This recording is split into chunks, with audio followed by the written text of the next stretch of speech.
찬양 냈었습니다. 우리 대장님 기도하실 때 왜 찬양대를 위해서 그렇게 또 기도하나 했더니 이유가 있었군요. 하나님께서 약할 때 강하게 해줄 줄로 믿습니다. 기도하시면 하나님의 은혜가 있습니다. 자꾸 기도해야 합니다. 그리고 하나님의 도우심을 자꾸 구해야 하나님의 축복이 있습니다. 지난주에도 또 세계에는 많은 일들이 일어났습니다. 정치적인 일들이 있고 또 대통령 선거가 미국에도 있고 또 한국에서도 현재 진행이 되고 있습니다. 또 외교적인 분쟁도 있고 또 태풍이 또 움직이고 있고 홍수가 났고 또 전쟁과 내전으로 또 많은 인원이 죽어갑니다. 그 많은 일 가운데서도 가장 관심을 갖게 했던 일은요, 한국과 미국에서 진행된 세기의 재판이라 불리는 사건이 하나 있습니다. 그거는 세계 최고의 자산 총액을 보유하고 있는 이 애플이라고 하는 회사와 세계 초인류 기업으로 도약하기를 지금 원하며 도전하고 있는 삼성이 벌린 이 특허 분쟁이 진행이 됐습니다. 여러분 어떤 생각을 갖고 계셨는지요?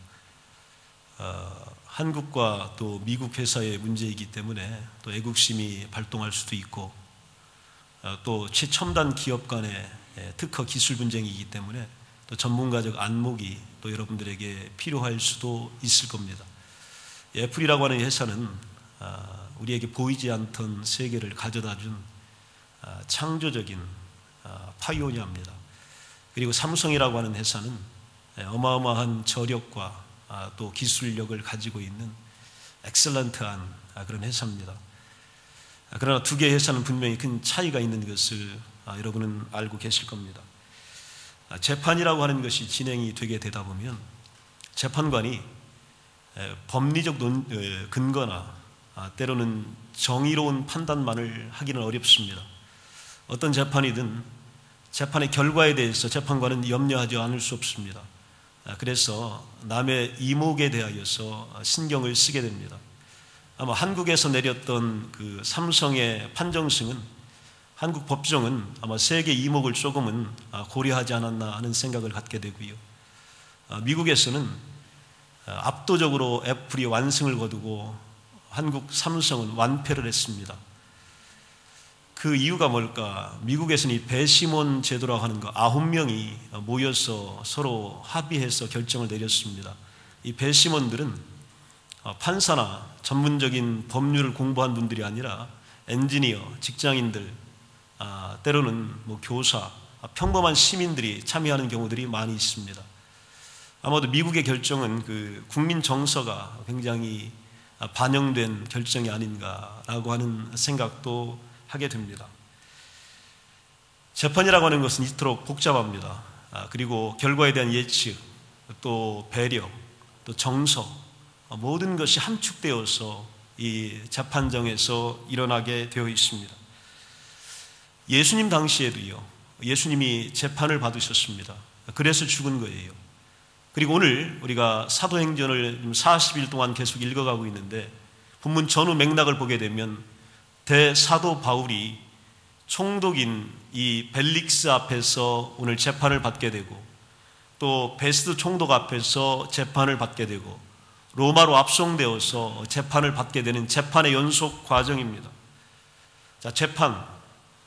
애플과 삼성의 재판의 궁극적인 목표는 뭐였냐면 결국은 돈 문제입니다. 돈 달라는 것이고 돈 줄 수 없다는 거예요. 무려 어마어마하게 요구를 합니다. 25억 달러가 넘습니다. 한국 돈으로 3조 원을 요구합니다. 3조 원이면요, 한국인은 대기업체를 몽땅 사고도 남을 만한 돈이에요. 이 어마어마한 돈을 요구했고 또 이번 판결에서는 거의 10억 달러 이상을 배상하라는 판결이 나왔습니다. 엄청난 돈이 이제 오고 가게 될 것이고 또 피해를 보게 될 겁니다. 재판이라고 하는 것이 명분과 정의와 또한 대단한 또 공의를 부르짖지만 결국은 특허의 문제도 때로는 디자인의 문제도 때로는 어떤 공의의 문제도 때로는 기회의 문제도 다 뛰어넘어서 결국은 돈 문제입니다. 돈이 필요하고 돈이 요구되는 그런 문제, 이게 바로 재판이라고 하는 것을 우리는 보게 되고, 오늘 성경에서도 이런 문제가 나와요. 사람들이 모여서 하는 일들은 대개 이런 것들이 연루되어 있습니다. 오늘 본문의 주인공은 신약 최대의 사도였던 바울입니다. 감히 어느 누구와도 비교할 수 없는 위대한 사도 바울.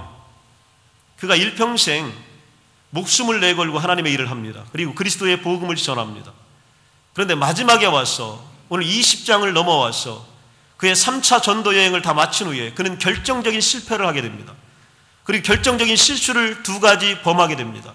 한 가지는 어떤 것이냐면, 하나님께서 그에게 예루살렘으로 가지 말라고 금했음에도 불구하고 기어코 예루살렘으로 가게 됩니다.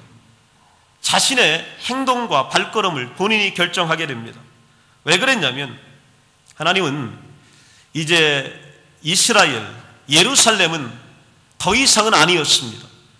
이제 내가 예루살렘을 향하여 기대했던 거, 이스라엘을 향하여 기대했던 거, 이제는 하나님께서는 접으셨습니다.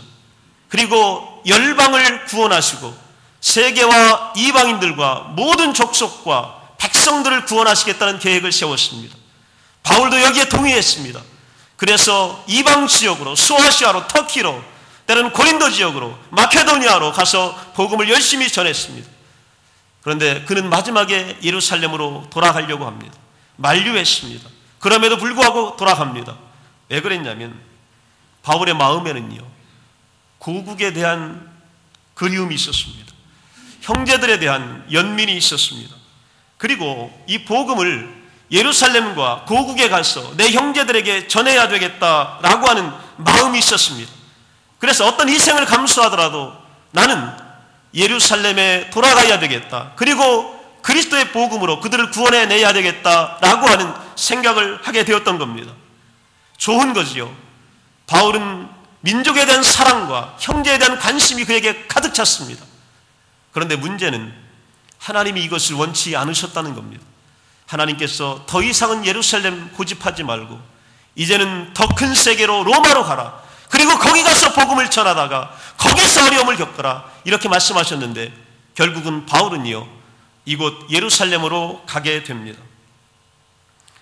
사도로서 그는 또 예루살렘에 들어갈 때에 또 일평생 또 여러 지역을 다니면서 각오가 참 특별했습니다. 우리 예수 믿으면서도 이렇게 하나님 섬기기를 원하면서 이런 고백을 하면서 주님을 따라갑니다. 로마서 1장 15절에 보면 어디서나 복음을 전할 준비가 나는 되어 있다. 그렇게 고백합니다. 그러므로 나는 할 수 있는 대로 로마에 있는 너희에게도 복음 전하기를 원하노라. 로마는요, 최고 어려운 지역입니다. 그리고 무서운 지역입니다.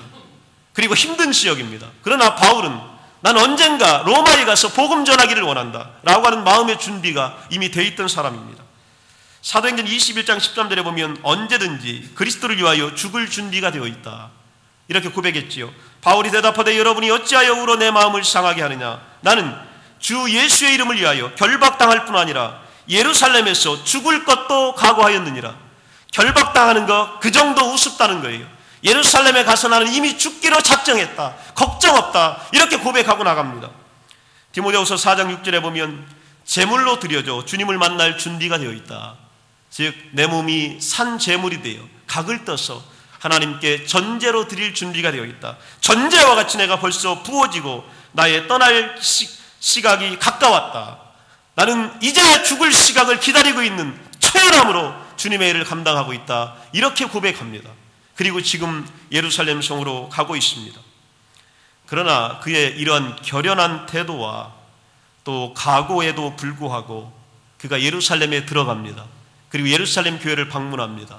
그곳의 지도자 야고보를 만납니다. 그리고 유대인들을 만나고 제자들을 만나서 그가 분위기를 감지합니다. 이 성이 어떻다라고 하는 얘기를 듣습니다. 그리고 이 성에 있는 모든 유대인들이 당신에게 적대적이고 당신을 죽이려고 한다고 하는 직접적인 이야기를 전해 듣습니다.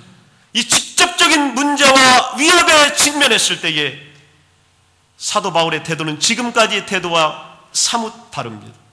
지금까지는 두려울 게 없었고 거칠 게 없었고 죽을 준비 다 끝냈고 어디든지 가겠다라고 했던 사도 바울.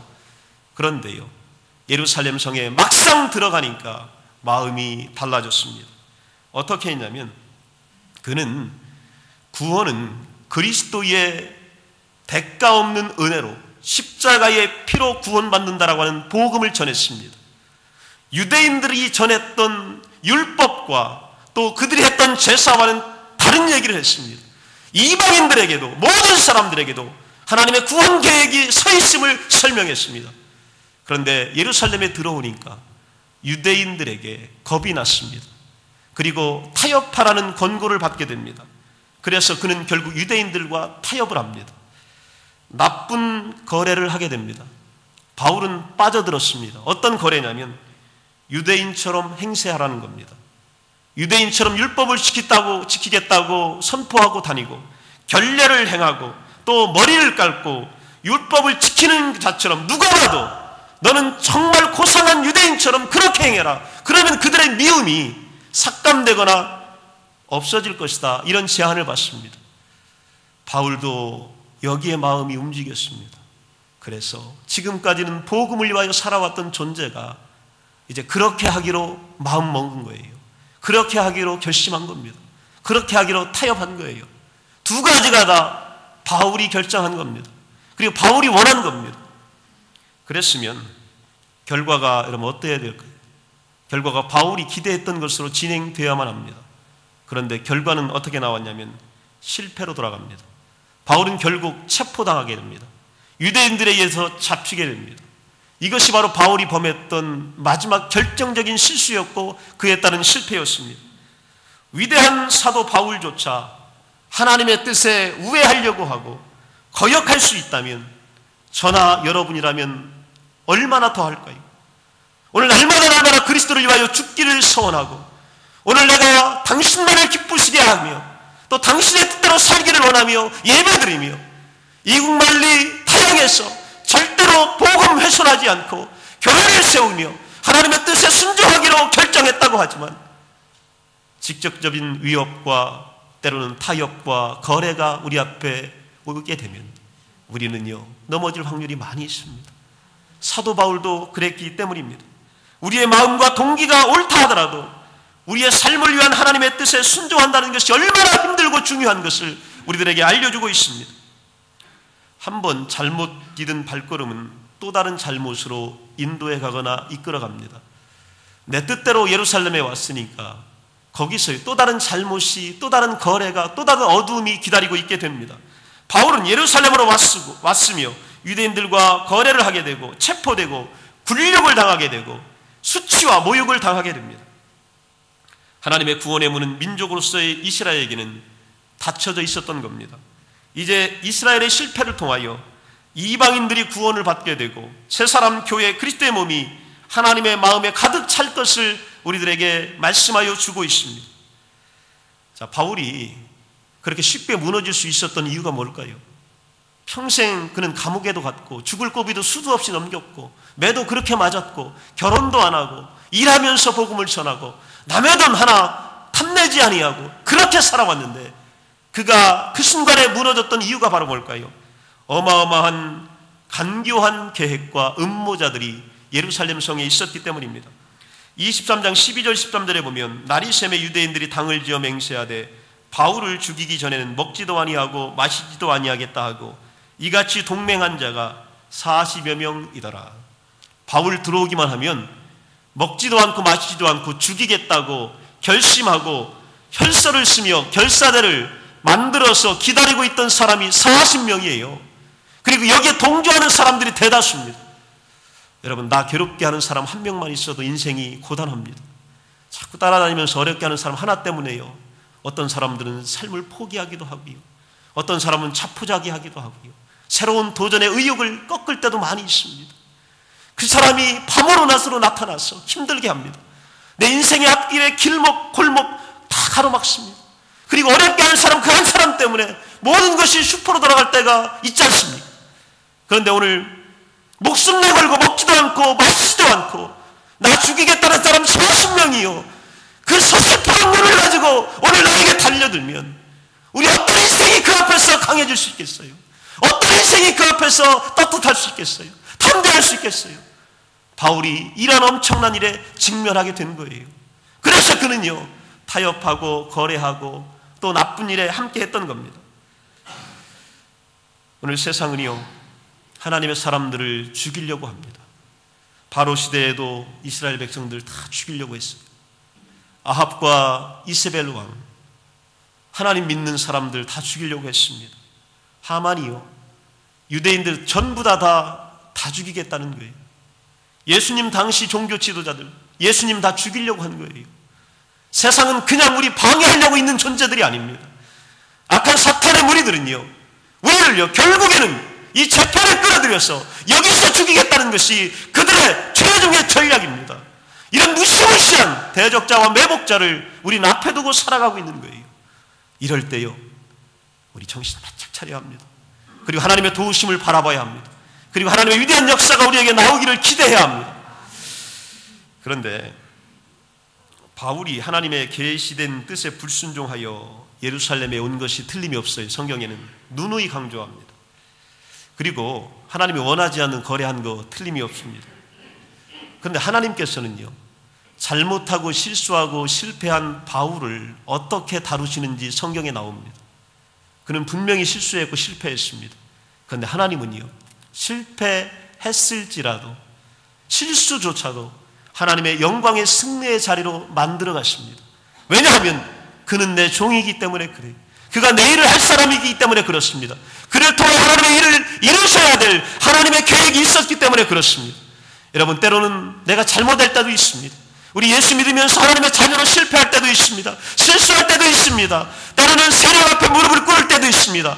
그러나 그럴지라도 우리 주님은 여러분을 포기하지 않으십니다. 그리고 여러분과 함께 승리로 이끌기를 원하고 계십니다. 이것이 바로 하나님의 계획이었고 주님의 사랑이었습니다.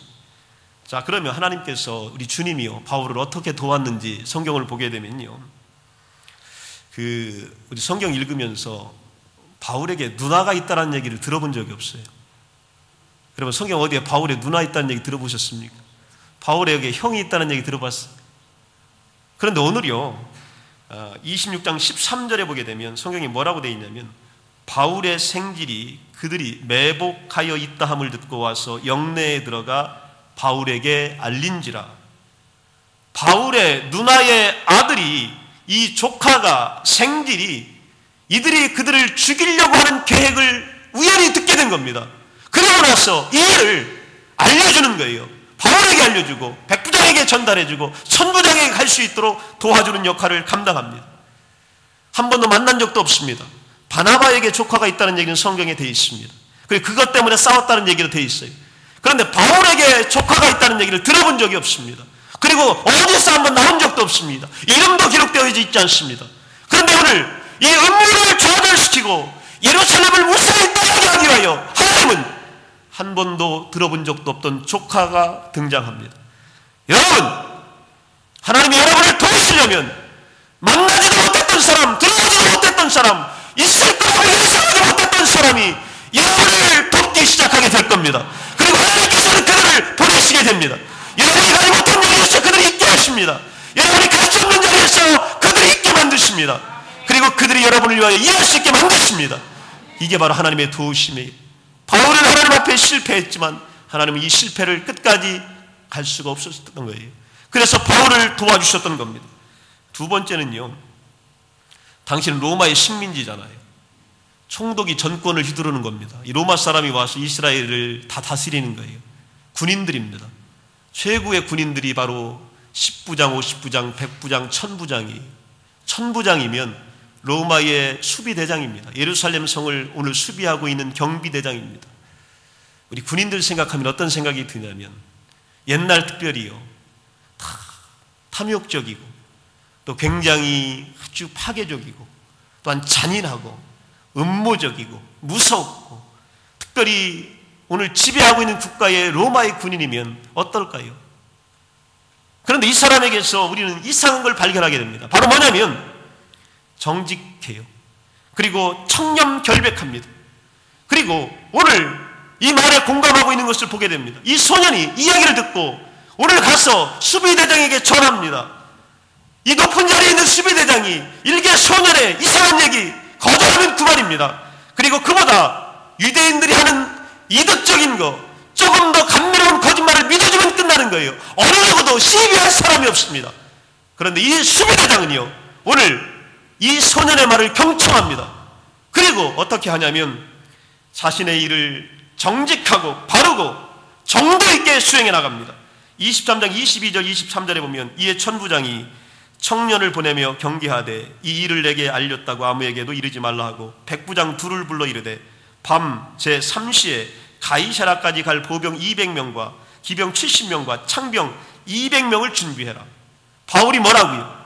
하나님 뜻 거역해서 지금 와서 실패하고 타협하고 오늘 나쁜 걸 한 바울, 이걸 살리기 위하였어요. 오늘 무려 기병이 동원되고 창병이 동원되고 보병 수백 명이 그를 가이사라로 가는데 안전을 지켜주기 위하여 오늘 동원이 됩니다. 수비대장은 바울을 알지도 못하는 사람입니다. 우리에게 하나님께서는 한 가지를 알려줍니다. 뭐냐면 하나님의 사람들, 여러분들이 하나님의 종들이요, 때로는 세상에 나가 하나님의 일을 감당하다 보면 거기에는요 정직하고 충성된 불신자들이 있습니다. 우리를 도울 수 있는 사람들이 있어요. 예수 안 믿어도 바른 사람들이 있습니다. 그리고 정직한 사람들이 있습니다. 고려운 사람들이 있습니다. 그런 사람들이 오늘 예수 믿는 여러분의 소리를 귀하게 듣게 될 것입니다. 그리고 도와주게 될 것입니다. 오늘 사업기에도 예수 안 믿는다고 걱정하지 마십시오. 예수 안 믿는다 할지라도 그 중에 정직하고 깨끗하고 양심적이고 아령 있고 권위 있는 사람들이 여러분의 길을 도와주게 될 것입니다. 이게 하나님이 도우는 방법이에요. 내가 아는 사람, 혹시나 예수 믿는 사람, 우리 민족 그거 아니더라도 하나님은 도와주세요. 오늘 정직한 수비대장을 통하여, 관련 없는 자를 통하여 오늘 도와주셨습니다. 예수님 알지도 못하는 자를 통하여 오늘 도와주셨습니다. 여러분 평생에 좋은 사람들 만나실 줄로 믿습니다. 불신자들 가운데 여러분을 좋아하는 사람들이 있기를 간절히 원합니다. 사업 중에 여러분을 돕기를 원합니다. 장사하는 가운데도 여러분을 돕기를 원합니다. 이게 바로 하나님의 위대한 방법입니다. 세 번째 보면 사람을 통해서 도왔지만 마지막은 언제나 여기입니다. 23장 11절에 보면 뭐라고 되어 있냐면 그날 밤에 주께서 바울 곁에 서서 이르시되 담대해라. 내가 예루살렘에서 나의 일을 증언하는 것 같이 로마에서도 증언하여야 하리라 하시니라. 그날 밤에 여러분 누가 나타났냐면요, 성경은 종종 이 위기의 순간에요, 천사가 나타나거나 예언자가 나타나거나 하나님의 사람들이 나타나거나 능력자들이 나타나거나 번세를 향하고 기적을 베풀어서 돕기도 하십니다. 그러나 그것보다 더 위기일 때에, 그것보다 더 도와주셔야 될 필요가 있을 때에 누가 오시냐면 우리 예수님께서 직접 오십니다. 오늘 성경에 누가 나타났느냐? 천사 아니에요. 선지자 아닙니다. 꿈으로 든 거 아니에요. 그날 밤에 주께서 바울 곁에 서 계셨다 이렇게 말씀하고 있어요. 여러분이 주님을 부르할 때에 주님이 직접 여러분을 찾아오시는 줄로 믿습니다. 스데반이 돌아가서 죽을 때 주님은 앉아있을 수 없었어요. 그래서 일어나셔서 돌아가는 스데반을 직접 오셨어요. 오늘 바울이 죽게 생겼을 때에 우리 주님이 직접 찾아오셨습니다. 그리고 바울 곁에 서셨습니다. 그리고 뭐라고 하셨냐면 담대해라. 그리고 너의 일을 증언하게 될 것이다. 예루살렘뿐만이 아니고 로마에서 이 복음을, 나에 대한 복음을 증언하게 될 것이다. 주님이 뭐까지 보여주셨냐면 비전까지 보여주신 거예요. 너는 결국 로마로 가게 될 것이고 거기서 나의 일의 대미를 장식하게 될 것이다. 지금까지 바울이 혼돈했던 마지막 위대한 비전까지도 주님이 직접 오셔서 바울에게 보여주신 겁니다. 몇 번의 위기를 당할 때마다 주께서 나타나셔서 그를 지탱케 하셨다는 것이 중요합니다. 고린도에 있을 때에도 그랬습니다. 오늘 예루살렘에서도 그랬습니다. 로마에 가는 배에서 폭풍이 닥쳤을 때에도 그리스도는 바울을 버리지 않을 것이라는 확신을 그에게 심어주셨습니다. 오늘 여러분이 가장 어려울 때, 실패했을 때, 좌절했을 때, 때로는 실수했을 때에 주께서 여러분을 버리지 않는 사실을 기억하시기 바랍니다. 여러분 이게 중요해요. 주님이요, 나 잘했을 때에 칭찬하러 오늘 멸관 가지고 상급 가지고 찾아오시기도 하지만 내가 잘못했을 때에 나 위로하러 오십니다. 내가 실패했을 때 나 이렇게 세우러 오십니다. 내가 죄를 졌을 때에 나 용서하러 오십니다. 그리고 사람들이 나를 미워할 때 나를 지키러 오십니다. 그리고 나를 세워주러 오십니다. 그리고 내가 무엇을 해야 될지를 알려주시고 비전을 알려주시고 보여주십니다. 이게 바로 주님께서 우리를 도우시는 방법입니다. 이 도움 가운데서 바울은 실패를 승리의 영광으로 바꾸어 가게 된 겁니다. 이 성경을 읽으면서 다윗이요, 어려울 때에 하나님께 드렸던 시편들이 너무 많잖아요. 그 대표적인 것이 시편 23편입니다. 며칠 전에 여의도 순복음교회 조윤기 목사님은 어떤 인터뷰에서 이런 고백을 했습니다. 자신의 목회 평생의 일생 가운데 하루에 수십 번씩 시편 23편을 암송합니다. 그러면서 나는 승리합니다. 그러면서 수많은 대적자와 나를 여러 가지로 어렵게 만드는 세력 앞에서 일어설 수 있습니다. 시편 23편이 우리들에게 있습니다. 대표적으로 4절을 보게 되면 이렇게 되어 있습니다. 내가 사망의 음침한 골짜기로 다닐지라도 해를 두려워하지 않을 것은 주께서 나와 함께 하심이라. 주의 지팡이와 막대기가 나를 안위하신다. 이렇게 말씀하고 있습니다. 사망의 음침한 골짜기, 우리가 가고 있는 것이 바로 이런 길이에요. 재판정으로 우리는 들어가고 있는 거예요. 거기는 음모가 있는 것입니다. 거기는 함정이 있는 것입니다. 거기는 미움이 있는 것입니다. 거기는 우리에 대하여서 여러 가지로 분노하는 사람들이 있는 것이에요. 거기는 타협이 있는 것입니다. 뒷거래가 있는 것입니다. 어둠의 검은 구름이 우리 앞에 닥쳐 있을지라도 우리가 해를 두려워하지 않을 것은 주께서 나와 함께 하심이라. 막대기와 지팡이가 나를 안위하신다. 이렇게 말씀하고 있습니다. 나를 지켜주신다고 말씀하여 주셨습니다. 여러분, 상황 걱정하지 마십시오. 주변에 있는 사람들 걱정하지 마십시오. 오늘 조건 걱정하지 마십시오. 어려운 일 걱정하지 마십시오. 오늘 사망의 음침한 골짜기, 죽음의 검은 그림자 내게 온다 할지라도 그들이 나를 죽이지 못합니다. 나를 하지 못합니다. 왜냐하면 주께서 나를 지키고 계시기 때문입니다. 여러분을 지키고 계시기 때문입니다. 이것이 바로요, 우리들에게는 위대한 구원의 복음입니다. 나를 안위하신다. 이게 무슨 뜻이냐면요, 보존하시고 보호하시고 지킨다는 얘기인데, 컴포트하게 만든다는 거예요. 나를 편안하게 한다는 거예요. 위로해 주신다는 거예요. 내게 오늘 마음의 평안을 주신다는 거예요.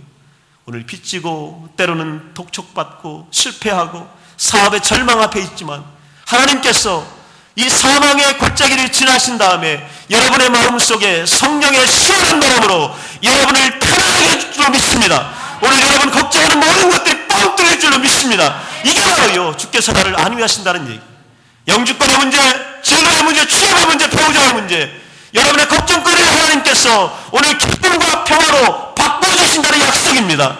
하나님의 귀한 은혜, 이것이 바로 바울에게 내려왔습니다. 바울이 예루살렘에서 이제 압송돼서 이 가이사라라고 하는 지역으로 가요. 거기가 총독의 관저가 있는 지역입니다. 가이사라에 갔는데 거기서 바울을 뭐라고 그들이 고발하냐면, 그 내용을 보면요, 24장 5절에 보면, 우리가 보니 이 사람은 전염병 같은 자라, 천하에 흩어진 유대인을 다 소유케 하는 자요, 나사렛 이단의 우두머리라. 예수 가장 잘 믿는 사람, 오늘 하나님을 위하여 모든 눈물과 헌신과 진액을 쏟았던 사람, 그리고 목숨까지도 버리려고 준비했던 사람, 하나님이 함께 하셨던 사람을 두고 세상은 뭐라고 하냐면, 우리가 보니 이 사람은 연병할 자라. 이게 옛날 버전입니다. 전염병자라. 인격에 대하여 이렇게 이야기합니다. 세상은요, 우리 예수 믿는 사람들에 대해 이렇게 이야기합니다. 저 연병할 사람들, 저게 예수 믿는 자들이야. 저 따위가 예수 믿는 사람의 행위야. 저게 저런 행동이, 여러분, 잘해도 이런 얘기를 듣고 못 알아듣는 거예요. 예수 믿는다고 여러분 잘한다고 이런 얘기 안 할 것 같아요. 세상은 무조건 이를 미워하게 돼 있어요. 예수 믿는 사람들을 손가락질 하려고 작정하고 있는 거예요. 그리고 전염병 같은 자, 연병할 자, 이렇게 이야기합니다. 그리고 소욕해 한다. 저들이 무리를 째다니면서 문제를 만든다고 이야기합니다. 그리고 나사렛 이단의 교수다. 즉, 저 교회만 왜 저러냐, 저 예수 믿는 저 무리들만 왜 저러느냐, 딴 사람들 잘하는데, 딴 교회는 분명히 괜찮은데 저 교회만 왜 문제고, 저 사람들, 저 무리들, 저 따져다니는 사람들, 저 사람들 왜 저러냐, 왜 이단의 교수 노릇하느냐, 이렇게 이야기합니다. 이게요, 우리가 평생 들어야 될 제목입니다. 이걸 아셔야 됩니다. 이것들을 가지고 재판정에서 그들이 바울을 고발했습니다. 그런데 이 결정, 이 고발 앞에서 바울은요, 그전하고 다릅니다. 정직하게 변론합니다. 담대하게 변론합니다. 그리스도의 복음에 대하여서 오늘 이렇게 이야기합니다. 타협하거나 거래하지 않고 두려움 없이 그리스도의 도와 자신의 무죄를 주장합니다. 벨릭스는 이 복음의 도에 대하여 이해를 가지고 있지만 결정 내리기를 거절합니다. 여러 가지 이유가 있기 때문입니다. 결정하지 못하는 속셈이 있었기 때문입니다. 바울은 그들 앞에 서서 자신을 위하여서가 아니라 그들의 구원을 위하여 그리스도를 왜 영접해야 하는지를 동일하게 24장 25절에 보면 세 가지로 이야기합니다. 바울이 의와 절제와 장차오는 심판을 강론하니 벨릭스가 두려워하여 대답하되 지금은 가라. 내가 틈이 있으면 너를 부르리라. 오늘 의를 하여 절제를 하여 다가올 주님의 재림과 심판을 하여 두려움 없이 선포합니다. 그랬더니 천하의 총독 벨릭스가 두려워하여 떨게 됩니다. 그리고 나중에 보자 이렇게 이야기하게 됩니다. 이 메시지는 대단한 위력을 가지고 있었고 벨릭스는 두려워하게 되었습니다. 오늘 어떤 것이 여러분을 고발한다 할지라도 여러분이 그리스도의 복음으로 오늘 대응하게 되면 그들은 두렵고 떨 줄로 믿습니다. 우리 예수 믿는 사람들은 내 행위 가지고 대응하는 존재가 아니에요. 내 자격 가지고 대응하는 존재가 아닙니다. 그리스도가 누구이신지, 그리스도가 나의 죄를 위해 어떤 일을 했는지, 내가 누구 덕분에 의롭게 되었는지, 그리고 의롭다함을 입었는지, 내가 누구 때문에 영생을 소유할 자격을 얻었는지, 내가 누구 때문에 구원받게 될지 이 얘기하는 겁니다. 내 얘기하는 게 아니에요. 오늘 내 실패를 얘기하자는 게 아닙니다. 내 잘못을 얘기하는 게 아니에요. 예수가 나를 위하여 죽었습니다. 그는 만왕의 왕이고 하나님의 아들이십니다. 그분의 복음을 믿는 자들이 구원을 받게 되는 거예요. 오늘 이 복음을 벨릭스 앞에 전한 겁니다. 그랬더니 벨릭스가 벌벌벌 떨고 두려워하게 됩니다. 자, 사람들은 이런 상황에서도요, 인간의 진짜 모습을 드러냅니다. 인간이 어떤 존재인지 우리는 알게 돼요. 인간이 얼마나 그 죄성이 더럽고 또 냄새나고 부패되어 있는지를 우리가 알게 됩니다. 그 마지막에요, 이 벨릭스가 바울에게 뭘 제안했는지 아세요? 바울 보고요, 돈 주면 재판 봐주겠다고 그래요. 돈 주면 재판 봐주겠다. 24장 26절에 봅니다. 동시에 또 바울에게 돈을 받을까 바라는 거로 더 자주 불러 같이 이야기하더라. 이 재판장 벨릭스가 바울을 부르는 이유가 바로 뭐냐면 바울에 있는 돈을 내가 좀 뺏어 먹어야 되겠다. 아니 그 부자 총독, 그 고난, 그 능력자가요, 오늘 어디에 관심 갖냐면 일개 유대인, 그것도 오늘 잡혀서 죽을 것 같은 사람, 그 사람이 가지고 있는 그 돈, 그거 욕심내는 거, 이게 다른 세상입니다. 그 돈이 어떤 돈이냐고요? 바울이 가진 돈은요, 예루살렘 교회가 흉년이 들고 어렵다고 하니까 흩어져 있었던 이 가난한 초대교회들, 가정교회들이요, 조금씩 십시일반 모았던 헌금이에요. 예루살렘 교회를 돕겠다는 이방인들의 이 눈물 같은 돈이에요. 이거 모아가지고 내가 예루살렘 교회에 전화가 왔다고 벨릭스에게 얘기하니까 벨릭스가 마지막 틈낸 게 바로 뭐냐면요, 그 돈 나게 달라, 나 그거 원한다, 이렇게 이야기하는 거예요. 여러분, 세상이 대단히 거창할 것 같고 정의로울 것 같고 공의로울 것 같지만 세상은 결국이요, 이런 게 세상이고 이게 바로 마귀가 우리에게 준 죄의 현상들입니다. 그리고 결국은요, 우리에게 이렇게 처참한 거래를 하자고 요구하게 됩니다. 바울은 오늘 분명한 태도를 보입니다. 그리고 승리하게 됩니다. 여러분, 예루살렘으로 가는 거, 또 유대인 행세하는 거 하나님이 원치 않으셨어요. 그러나 결국은 바울이 감행을 했습니다. 하나님은 이것을 수습하셨고 승리로 이끌어 주셨어요. 만약에 바울이 예루살렘에 가지 않았다면 오늘 저와 여러분이 읽은 성경은 이 성경에 존재하지 않을 것입니다. 만약에 바울이 거기서 잡혀서 로마에 압송당하지 않았더라면 우리에게 들려졌던 에베소서, 빌립보서, 골로새서, 빌레몬서는 쓰여지지 않았을 겁니다.